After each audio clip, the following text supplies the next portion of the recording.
Pipe से gas पहुंचता था, आज 1.25 करोड़ घरों में पाइप से गैस पहुंचाने का काम हो रहा है। 12 वर्ष पहले देश में सोलर एनर्जी की कैपेसिटी सिर्फ 2 गीगावाट थी। 2 गीगावाट, आज 160 गीगावाट हमने प्राप्त किया है लक्ष्य। मेरे प्यारे देशवासियों, मैं एक और जानकारी देता हूं। हमने इसका लाभ देश के मध्यम वर्ग को, सामान्य परिवार को मिले, इस तरफ भी उतना ही ध्यान केंद्रित किया। हमने पीएम सूर्यघर मुफ्त बिजली योजना चालू की और आज मुझे संतोष है कि इतने कम समय में 50 लाख घरों का सोलर एनर्जी का काम हम आंकड़ा पार कर चुके हैं। तेजी से चल रहा है और इसके कारण हजारों घरों का बिजली बिल 0 हो गया है। हजारों घर अपनी बिजली का उपयोग करने से अतिरिक्त बिजली आज बेच करके कमाई कर रहे हैं।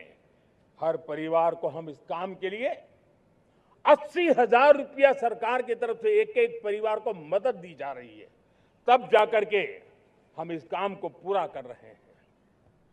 मेरे प्यारे देशवासियों, आपको जानकर के हैरानी होगी, ये जो हमारी रेलवे है उसका इलेक्ट्रिफिकेशन का काम हमारे देश में 1925 में शुरू हुआ था। 1925 में इलेक्ट्रिफिकेशन का काम शुरू हुआ, लेकिन 90 साल में 1925 से लेकर के 90 साल में सिर्फ 30% रेल का इलेक्ट्रिफिकेशन हुआ था। यानी 90 साल में 30%। हमारी रफ्तार देखिए, लक्ष्य को पाने के लिए हमारी दौड़ देख लीजिए। हमने एक दशक के अंदर 100% काम पूरा कर दिया। 90 साल में 30%, 10 साल में 70%, ये होता है काम। और इसके कारण डीजल जो हमें बाहर से लाना पड़ता है उसकी बचत हुई, बिजली से हमारी ट्रेनें चली, पर्यावरण को फायदा होने लगा। मेरे प्यारे देशवासियों, हम यहां से नहीं रुके हैं, हम दुनिया के अंदर पीछे रहना नहीं चाहते। पिछले दिनों आपने खबर सुनी होगी, भारत ने ईंधन का नया क्षेत्र को भी छू लिया है। देश ने पहली हाइड्रोजन से चलने वाली ट्रेन शुरू कर दी है और मुझे खुशी है, ये सबसे लंबी ट्रेन है और सबसे ताकतवर ट्रेन है और दुनिया में हाइड्रोजन ट्रेन के क्षेत्र में भी भारत ने अपना झंडा गाड़ दिया है। प्यारे देशवासियों, पिछले 10-12 साल हम लगातार 2047 के लक्ष्य को पाने के लिए दौड़ रहे हैं, एक के बाद एक सोपान सिद्ध कर रहे हैं।